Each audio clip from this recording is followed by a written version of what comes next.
Wednesday भाग 1 के अंत में आपने देखा था कि वेंसडे ने नेवरमोर में एक गुप्त लाइब्रेरी को ढूंढ लिया था, जिसमें उसे वो किताब भी मिल गई थी जिसकी वो कई दिनों से तलाश कर रही थी। लेकिन जब वो उस किताब को देख रही थी तब अचानक किसी ने उसका शरीर काले कपड़े से ढककर उसे कैद कर लिया था।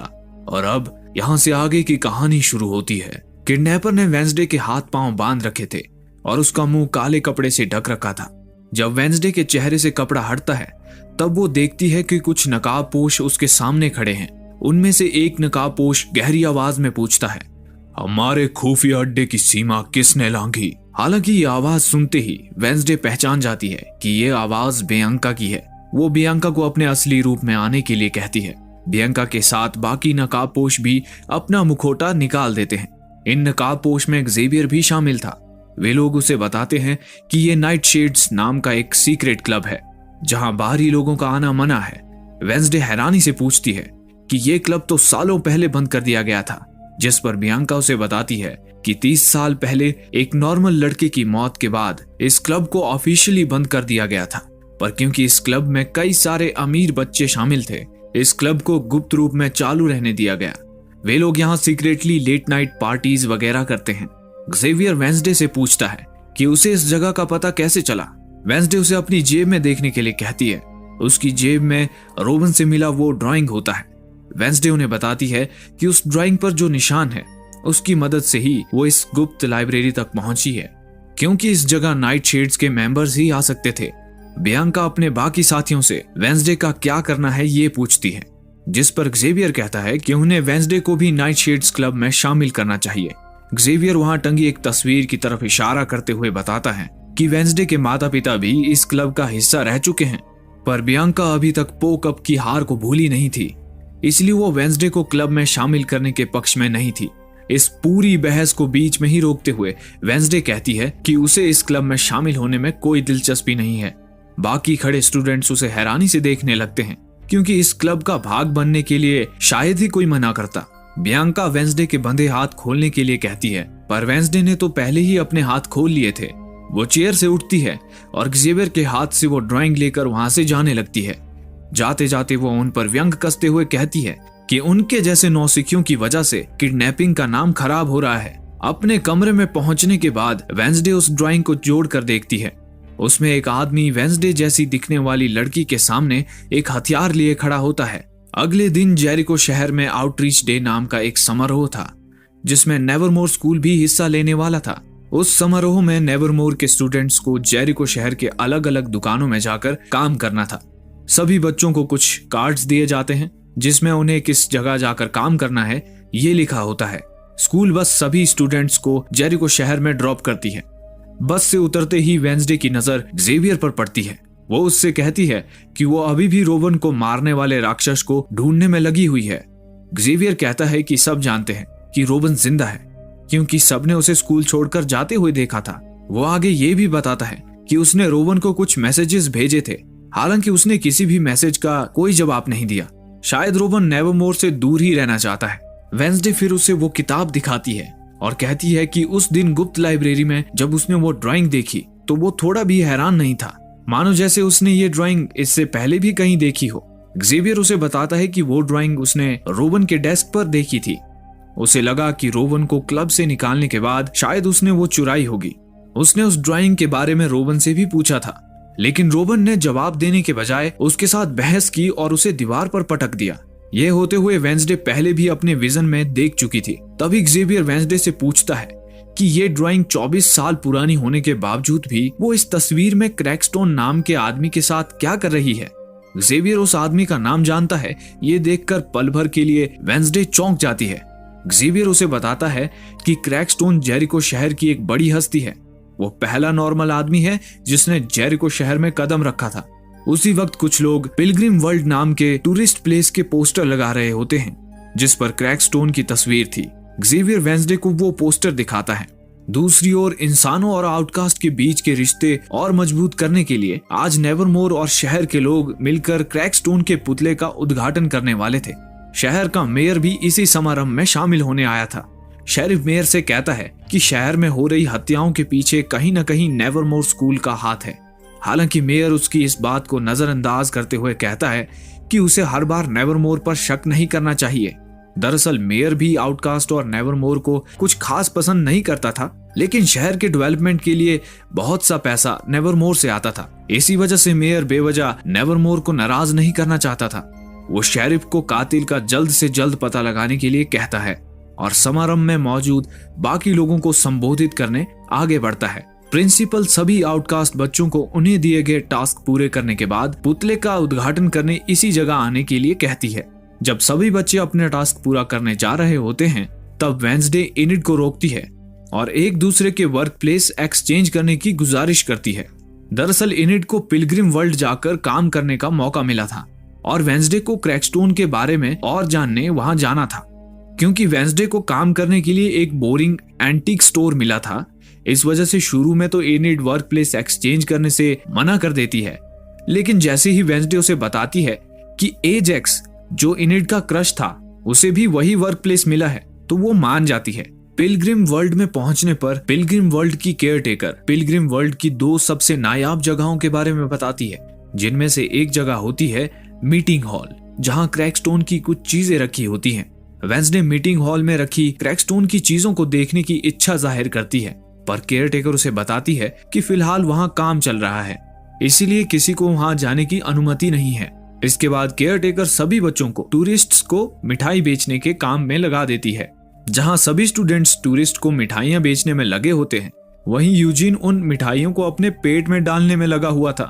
तभी कुछ नॉर्मल लड़के उसे ये सब करते हुए देख लेते हैं और उसे परेशान करने लगते हैं। ये वही लड़के थे जो इससे पहले कॉफी शॉप में वेंसडे से पिट चुके थे। यूजीन ने इतनी मिठाई खाई होती है कि वो उनमें से एक लड़के पर उल्टी कर देता है। इससे वे लोग और भड़क जाते हैं। तभी वेंसडे वहां आती है। वेंसडे उनमें से एक लड़के को फिर से सबक सिखाती है। अपने दोस्त को पिटता देख बाकी 2 लड़के वहां से रफू चक्कर हो जाते हैं। वेंसडे यूजीन के कपड़े साफ करती है। वो कहती है कि यूजीन को देखकर उसे उसके भाई पग्सली की याद आती है। इसके बाद वेंसडे यूजीन को लेकर मीटिंग हॉल के पास जाती है।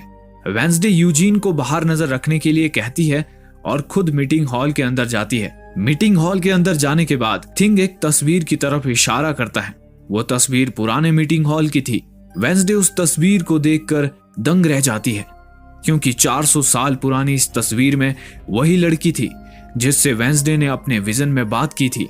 उस लड़की के हाथों में एक काली किताब भी थी। वेंसडे को वो किताब उसी कमरे में एक कांच की पेटी में रखी दिखाई देती है। हालांकि जब वेंसडे उसे खोलती है तो उस किताब को नकली पाती है। तभी पिलग्रिम वर्ल्ड की केयरटेकर गुस्से से बिलबिलाते हुए अंदर आती है। वो वेंसडे को तुरंत वहां से बाहर जाने के लिए कहती है। वेंसडे उससे असली किताब के बारे में पूछती है। जवाब में केयरटेकर उसे बताती है कि कुछ दिनों पहले असली किताब चोरी हो गई थी। दूसरी ओर इनिड और एजेक्स एक एंटीक स्टोर में बोर हो रहे होते हैं। इनिड एजेक्स के सामने क्यूट दिखने की कोशिश कर रही थी ताकि वो उसे डेट पर चलने के लिए पूछे, लेकिन जब काफी देर बाद भी वो उससे नहीं पूछता, तब वो खुद जाकर उससे इस बारे में बात करती है। दरअसल एजेक्स एक गॉर्गून है। गॉर्गून्स वो आउटकास्ट होते हैं जिनके पास किसी को भी पत्थर में बदलने की शक्ति होती है। गलती से कहीं वो किसी को पत्थर में ना बदल दे, इस डर से गॉर्गून्स दूसरे लोगों से ज्यादा मेल जोल नहीं रखते। लेकिन इनिड के उसे पूछने पर वो भी इनिड के प्रति अपनी प्रेम भावना का इजहार करता है। दोनों रात में एक जगह मिलने का तय करते हैं। इसी बीच एक आदमी इनिड की नजरों से बचकर उस दुकान से कैमरा चुराता है। उधर वेंसडे टाइलर से मिलने कॉफी शॉप गई थी। वहां उसे एक्जेवियर मिलता है। एक्जेवियर को उस कॉफी शॉप में काम करने का टास्क दिया गया था। जैसे ही एक्जेवियर को पता चलता है कि वेंसडे टाइलर से मिलने आई है, वो नाराज हो जाता है। वो उससे कहता है कि उसने उसे पहले भी टाइलर से दूर रहने के लिए कहा था, पर वेंसडे उसकी बातों को नजरअंदाज करती है। तभी टाइलर वहां आता है। वेंसडे टाइलर से पुराने मीटिंग हॉल का पता पूछती है। वेंसडे अपने साथ एक नक्शा भी लेकर आई थी। टाइलर उसे नक्शे में वो जगह दिखाता है। साथ ही उसे बताता है कि वो जगह आवारा लोगों का अड्डा बन चुकी है। हालांकि वेंसडे को इससे कोई फर्क नहीं पड़ता और वो वहां से मीटिंग हॉल की तरफ जाने के लिए निकल जाती है। जब वेंसडे उस जगह पहुंचती है तो उसे वहां एक खंडहर के अलावा और कुछ नहीं दिखाई देता। तभी एक आदमी उसके पीछे से उसे आवाज लगाता है और उसके साथ बदतमीजी करता है। ये वही आदमी था जिसने दुकान से कैमरा चुराया था। वेंसडे थिंग को उसकी बदतमीजी का जवाब देने के लिए कहती है। थिंग से डरकर वो आदमी वहां से भाग जाता है। थिंग वेंसडे को उस जगह को छूकर देखने के लिए कहता है, इस उम्मीद में कि शायद उसे कोई विजन दिखाई दे। वेंसडे उस जगह कई जगह छूकर देखती है, लेकिन उसे कोई विजन नहीं दिखाई देता। पर तभी जैसे ही वो एक दीवार को छूती है, उसे एक विजन दिखाई देता है। वो देखती है कि क्रैकस्टोन उसी की तरह दिखने वाली लड़की को मार रहा होता है। क्रैकस्टोन उसे गुडी एडम्स नाम से बुलाता है। वेंसडे समझ जाती है कि वो उसी की पूर्वज है। क्रैकस्टोन ने सभी आउटकास्ट्स को एक कमरे में बांध रखा था। वो गुडी को भी उस कमरे के अंदर बंद करता है और अपने साथियों को उस मकान में आग लगाने के लिए कहता है। अंदर गुडी अपनी मां को छुड़ाने की कोशिश करती है, लेकिन क्रैकस्टोन ने सबको लोहे की जंजीरों से बांध रखा था। उसकी मां उसे वहां से भाग जाने के लिए कहती है। गुडी उस कमरे से भाग जाती है। तभी वेंसडे के आसपास अपने आप ही धुआं बढ़ने लगता है। जैसे ही धुआं कम होता है, वेंसडे देखती है कि गुडी उसी की तरफ भागती हुई आ रही है। वो वेंसडे को बताती है कि क्रैकस्टोन उन सबको मार डालेगा। तभी क्रैकस्टोन भी वहां आता है और वेंसडे से कहता है वो उससे बचकर कहीं नहीं जा सकती। उसी वक्त वेंसडे अपने विजन से बाहर अपनी असली दुनिया में आती है। वो थिंग को गुडी एडम्स के बारे में बताती है। तभी उसे कोई आवाज सुनाई देती है। वेंसडे को लगता है कि जरूर वही आदमी होगा जिसे थिंग ने भगा दिया था, लेकिन तभी उसे एक बड़ी सी आंख दिखाई देती है। वो उस राक्षस की आंख थी जो वेंसडे को देखकर जंगल में भाग जाता है। वेंसडे और थिंग उसका पीछा करने लगते हैं। वेंसडे को बारिश की वजह से भीगी जमीन पर उस राक्षस के पैरों के निशान दिखाई देते हैं, जो आगे चलकर एक इंसान के पैरों के निशान में बदल जाते हैं। वो समझ जाती है कि वो राक्षस एक इंसान ही है। उसी वक्त ज़ेवियर वहां आता है।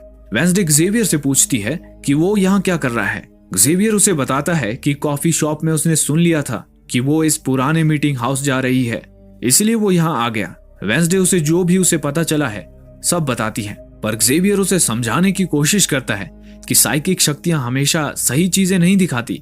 कई बार जो कुछ वो देखते हैं वो गलत भी हो सकता है। ज़ेवियर ये सब इसलिए कह पा रहा था क्योंकि उसके पिता के पास भी वही शक्तियां हैं जो वेंसडे के पास है।